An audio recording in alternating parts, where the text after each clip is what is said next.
entender que o avivamento que Deus ele traz para nossas vidas não é simplesmente a gente rodar, pular aqui, falar línguas estranhas, isso é bom, mas o verdadeiro avivamento, você pula aqui, você roda aqui, você fala línguas estranhas aqui, mas da porta para fora você não continua o mesmo. Por quê? Porque o avivamento traz mudanças para as nossas vidas.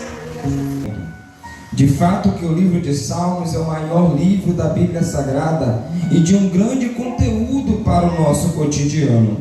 E quando falamos do livro de Salmos, logo tem 2 capítulos que se destacam e são conhecidos como os Salmos da proteção. E com esses salmos, pessoas ímpias e cristãs conhecem ele muitas das vezes até de cor e salteado.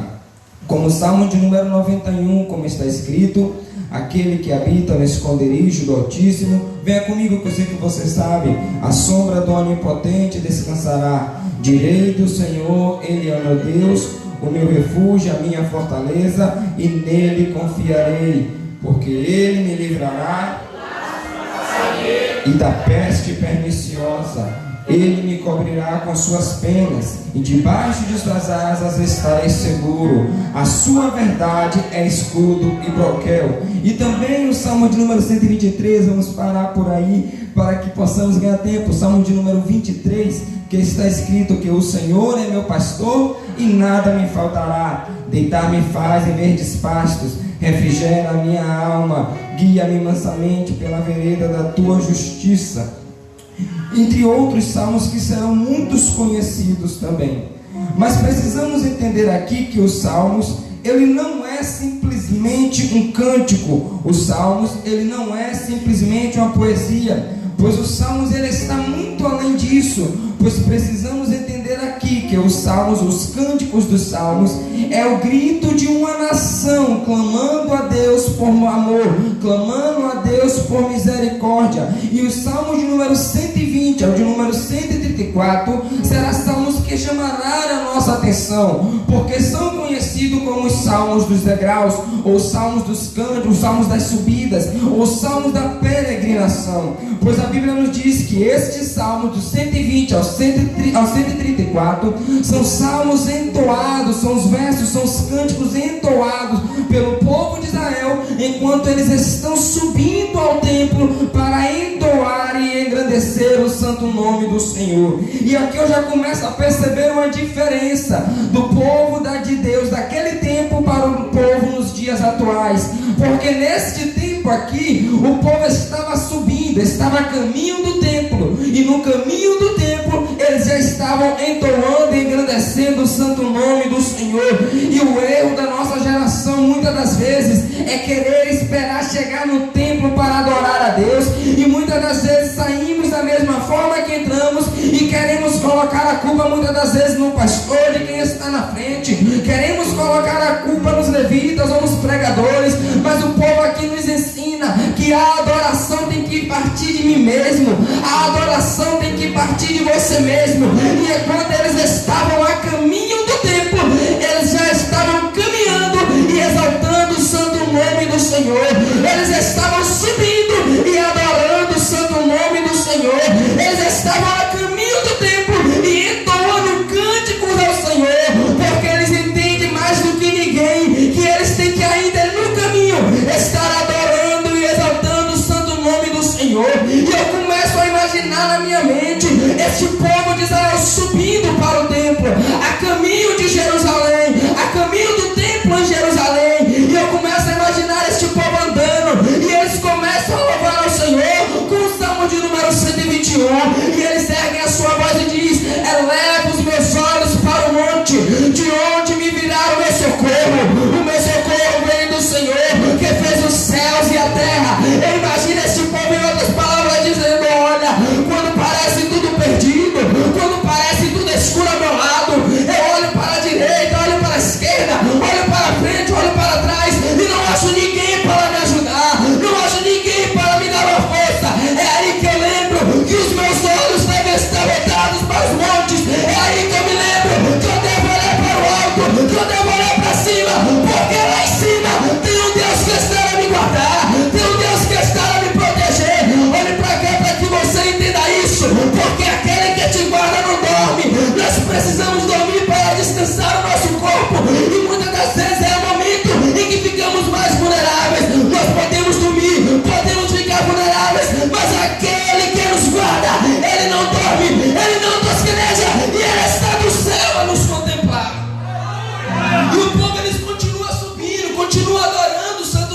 Senhor. E eles começam a entoar a Deus com o Salmo de número 122, dizendo: alegrei-me quando me disseram, vamos à casa do Senhor. Eles estão dizendo: olha, quando me convidam para ir à casa do Senhor, eu sinto a alegria partindo da minha alma. Não é por obrigação, mas eu tenho alegria na minha alma, porque eu entendo que hoje é dia de adoração. Quando é dia de culto, a minha alma se alegra. Por quê? Porque eu entendo que é dia de adoração. E o povo, eles continuam clamando ao Senhor. E eles começam a louvar ao Senhor com o Salmo de número 123. E no versículo 2 eles escrevem dizendo: olha, assim como os seus servos olham para as mãos dos seus senhores, e assim como os olhos das servas atentam para as mãos da sua senhora, assim os meus olhos estão fixados em ti, ó Deus. Assim os meus olhos estão voltados para ti, ó Deus. Em outras palavras, aqui o salmista está dizendo: olha, Deus, o meu foco é a tua presença, o meu foco é a tua palavra, o meu alvo é ti, ó Deus. E por isso que eu estou com os meus olhos a todo tempo atento a ti. E eles não param de louvar, e eles dão continuidade. E eles começam a escrever o Salmo de número 124. E é um dos mais lindos já escrito, porque eles escrevem assim: se não fora o Senhor que estivesse ao nosso lado, ora diga Israel. Se não fosse o Senhor que estivesse ao nosso lado, quando os homens se levantaram contra nós, Ele então nos teria engolidos vivos quando a sua ira se acendeu contra nós. Então as águas teriam transbordado sobre nós, e as águas ativas teriam transbordado sobre as nossas almas. Bendito seja o Senhor, que não nos deu por presa aos seus dentes. A nossa alma escapou como um laço do passarinheiro. O laço quebrou-se e nós escapamos. O salmista, no Salmo de número 124 aqui, eles começam a relembrar o tanto de vitória, o tanto de livramento que Deus te deu. O salmista aqui, eles começam a se lembrar quando os inimigos se levantaram contra ele, e que o livramento veio da parte de Deus. E eles entendem que se Deus não estivesse ao lado deles, eles nem estariam vivos. E é isso que precisamos aprender e entender nesta noite, que se o Senhor não estiver ao nosso lado, nós nada somos. Pedro, certa vez, ele escreveu: sede sóbrios e vigiai, porque o diabo, vosso adversário, ele anda ao vosso derredor, bramando como um leão, procurando a quem tragar. Ou seja, não éramos para estarmos vivos, porque o inimigo hoje tentou agir na minha vida, o inimigo hoje tentou contra a tua vida, mas maior é aquele que está ao nosso lado e nos livrou. Paulo escreveu em Romanos capítulo de número 8, versículo de número 34: o que nos separará do amor de Cristo? Paulo está perguntando assim: o que pode me separar do amor de Cristo? Será que tem algo que pode me separar de Cristo? Como o salmista falou que está ao meu lado, será que tem algo que pode tirar Cristo do meu lado? E ele começa a escrever dizendo: a perseguição? Não. A angústia?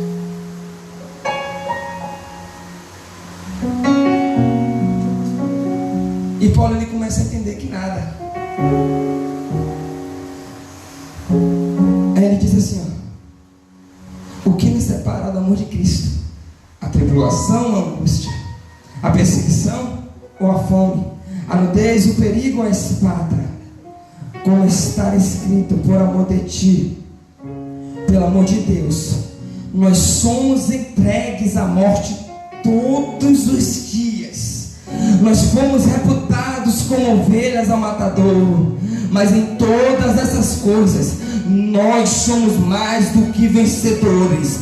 Nós somos mais do que vencedores.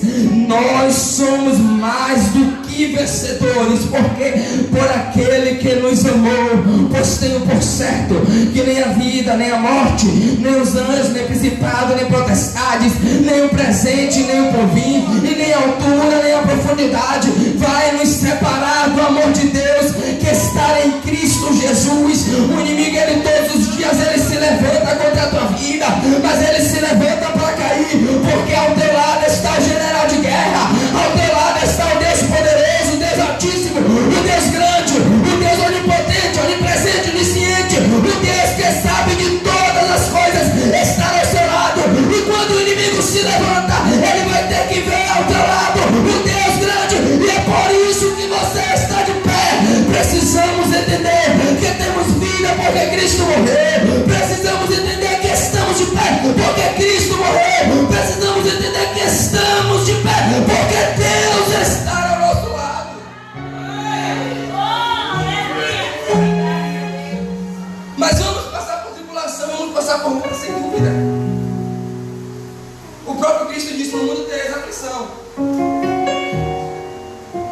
Mas mesmo em minha aflição, Deus está falando: eu estou ao teu lado, eu estou contigo. Ah, Deus, mas está doendo, mas eu estou contigo. Deus, mas eu não estou aguentando mais, mas Deus está dizendo: eu estou contigo. E o povo, ele não para de adorar a Deus. E eles estão subindo e continuam clamando. E eles começam a clamar ao Senhor com o Salmo de número 125, dizendo: os que confiam no Senhor são como os montes de Sião, que não se abala, mas permanece para sempre. Sabe por que muitas seitas aí fora até abrem, mas com o tempo fecham? Porque a confiança dela não está em Deus. Sabe por que muitos se levantam, mas com o passar do tempo começa a cair? Porque a confiança dela não está depositada em Deus. Sabe por que infelizmente na nossa geração se levantam muitos pregadores, muitos cantores, e com o tempo cai? Porque a confiança não está em Deus. Porque eu começo a entender aqui que aquele que aceita a Cristo através de amizade, ele precisa de amizade para ficar firme, pastor. E quando ele não acha essa amizade, ele cai. Aquele que aceita Cristo através de entretenimento, ele precisa de entretenimento para ficar firme. E quando ele não acha esse entretenimento, ele cai. Aquele que aceita Cristo através de relacionamentos, ele precisa do relacionamento para ficar firme. E quando ele não acha esse relacionamento, ele cai. Aquele que aceita Cristo através de testemunho, nada contra, o testemunho edifica, mas aquele que aceita Cristo através de testemunho, ele precisa de testemunho para ficar firme. E quando ele não acha o testemunho, ele cai. Mas aquele que aceita Cristo através da palavra, ele precisa da palavra para ficar firme. E a Bíblia diz que passarão os céus, passarão a terra, mas a palavra do Senhor, ela permanece. A nossa fé não está depositada nos homens, a nossa fé não está depositada em relacionamentos, mas a nossa fé está depositada em Deus, em Deus. E é por isso que estamos de pé até ele falar: mas passa por tanta tribulação, passa por tanta luta e continua de pé. É porque a minha confiança está depositada em Deus. A nossa confiança está depositada em Deus. É por isso que muitos até se levantam e caem, porque depositam a sua fé no local errado. Mas a nossa confiança, ela está depositada no Deus. E os salmistas, eles continuam escrevendo no Salmo 126, que é onde fizemos a leitura. E no capítulo de número 126, no versículo de número 1, eles já dão início dizendo: quando o Senhor nos trouxe do cativeiro, estávamos como esquecidos. Percebemos que no Salmo de número 126, eles se lembram de um momento de tribulação que eles passaram. Porque quem nunca passou por luta, quem nunca passou por aflição? O próprio Salomão disse que a nossa vida é feita de tempo, que é um tempo determinado para todas as coisas debaixo do céu. E é do cotidiano, é normal do ser humano ele passar por momentos difíceis. Ele passar por momentos a qual ele olha e fala: aqui não tem mais jeito. Cada um de nós que estamos aqui hoje passou por momentos em que pensamos que não iríamos sair. E hoje olhamos e falamos: foi difícil. Aquele processo foi doloroso. Aquela tribulação que eu passei, eu pensei que não ia ter jeito. Mas aí lembramos: mas o Senhor, Ele nos tirou desse.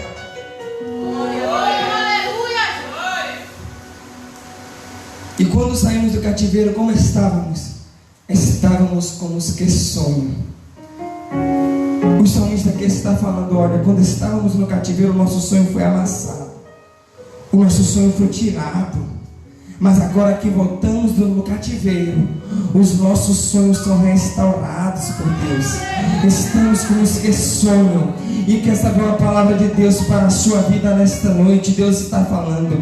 Se for preciso restaurar sonhos aqui nesta noite para que você comece a plantar, é isso que eu vou fazer. Se for preciso restaurar sonhos aqui nesta noite, é isso que Deus vai fazer, só para que você entenda que Ele te tirou do cativeiro. Porque precisamos entender que mesmo no cativeiro, o sonho ou a promessa que Deus tem sobre as nossas vidas, ela não pode ser arrancada. José teve um sonho. Depois do sonho, a Bíblia nos diz que José ele foi vendido, José foi lançado na cisterna, José foi caluniado, José foi preso, mas o sonho de José continuou intacto. E Deus está falando: aquilo que eu tenho para a tua vida, ninguém pode tirar.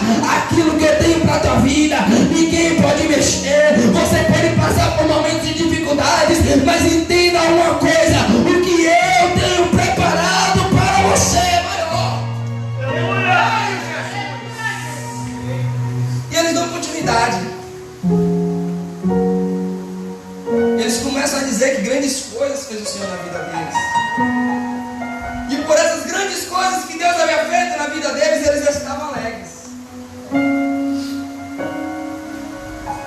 Mas no versículo de número 5 e 6, os salmistas aqui eles escrevem algo que chama a minha atenção. Eles cantam algo que chama a minha atenção, que brilha a minha atenção desde a primeira vez que eu li esse versículo.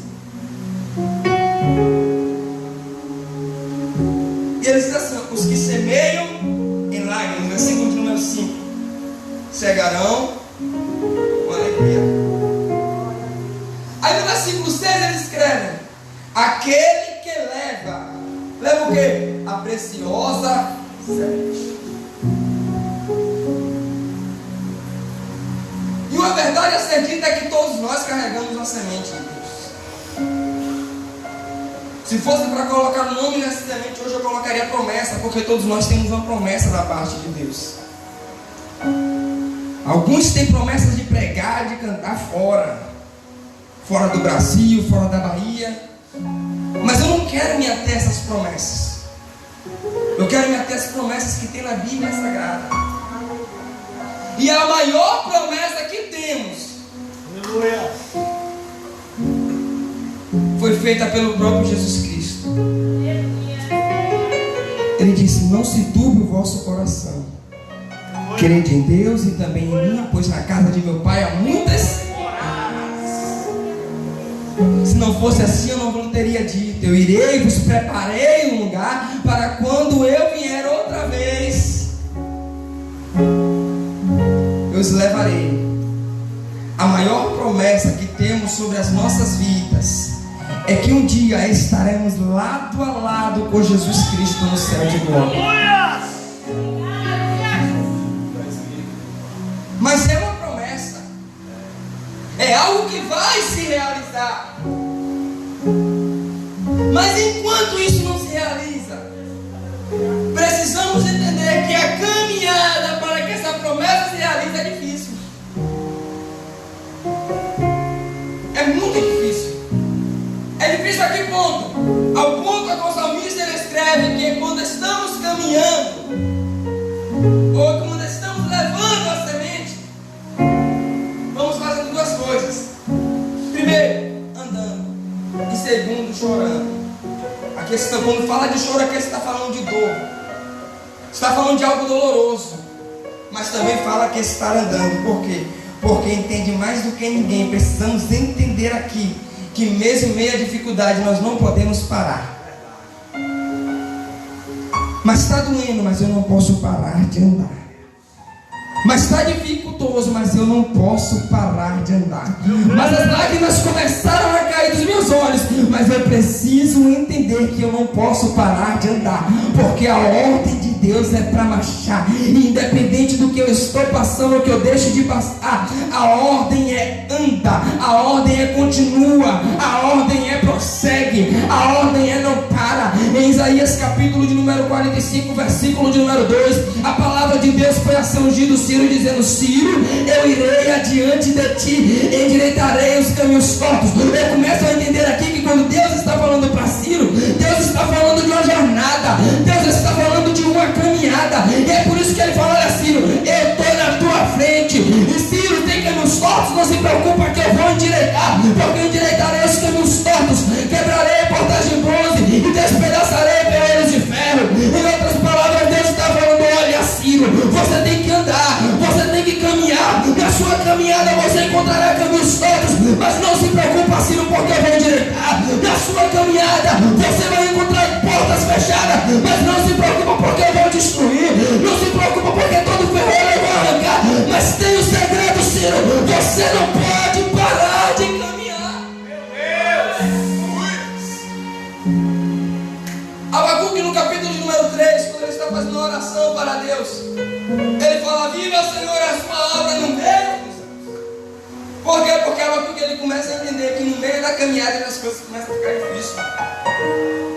Já reparou quando a pessoa aceita Cristo, a pessoa está naquele gasto chamando de primeiro amor, a pessoa quer se dedicar totalmente para Deus, quer meditar na palavra de dia e de noite, como está escrito na Bíblia, mas com o passar do tempo essa pessoa começa a desanimar.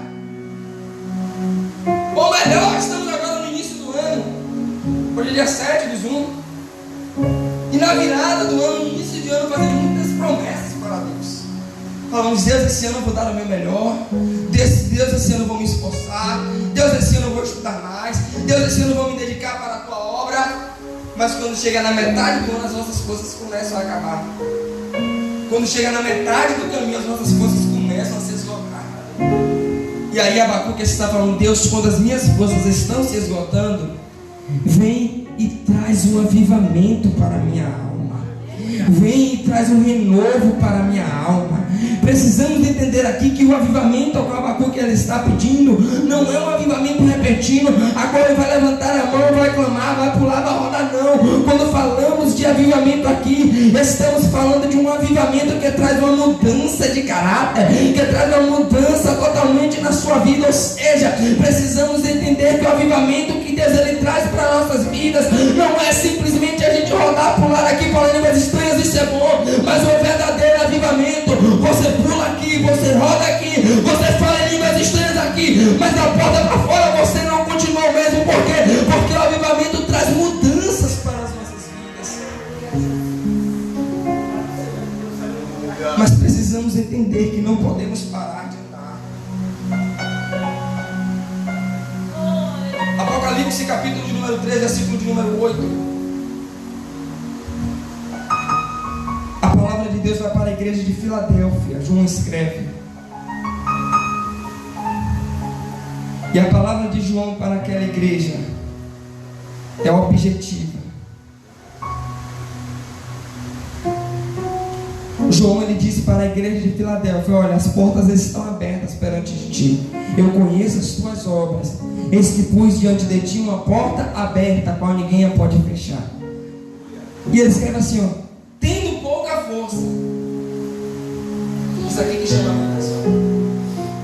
Ele escreve: tendo pouca força, a igreja de Filadélfia, vocês têm pouca força, mas mesmo em meio a pouca força, vocês guardaram a minha palavra e vocês não negaram o meu nome. Em outras palavras, João estava dizendo para a igreja de Filadélfia: olha, mesmo com pouca força, vocês não pararam de caminhar. Mesmo com pouca força, vocês guardaram a palavra. Mesmo com pouca força, vocês não negaram o nome do Senhor. E Deus está falando: mesmo com pouca força, não pare de caminhar, não pare de prosseguir. Continua andando, pode até doer, mas continua. Aleluia. Porque o segredo está em continuar.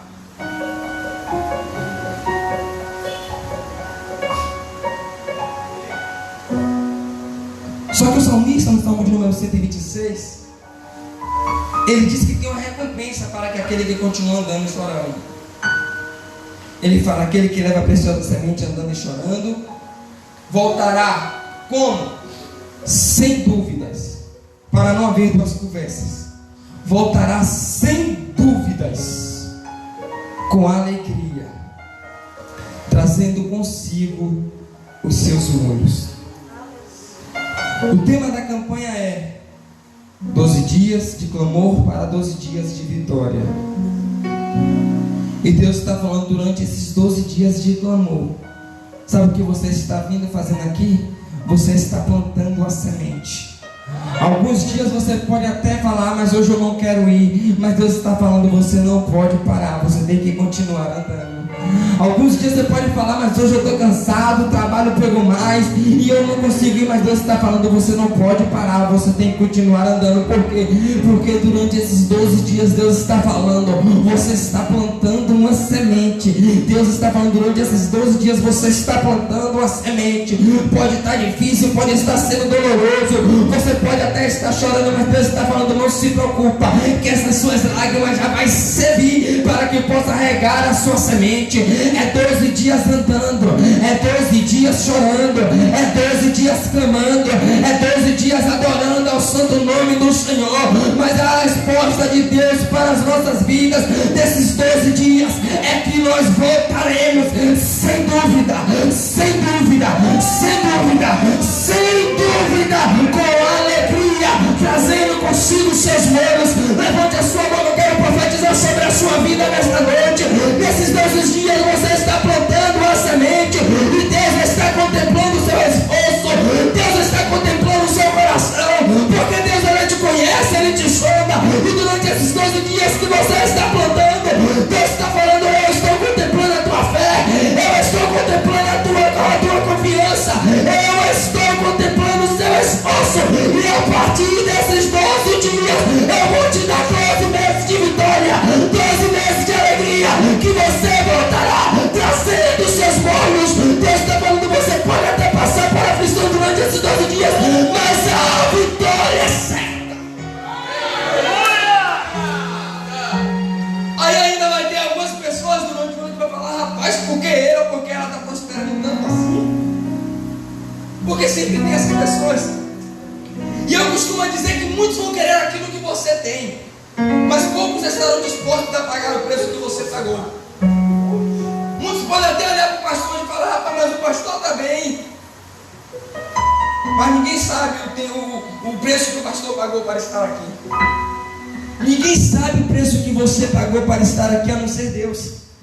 Porque a gente te vê aqui na igreja, mas dentro de casa ninguém vê as suas lágrimas.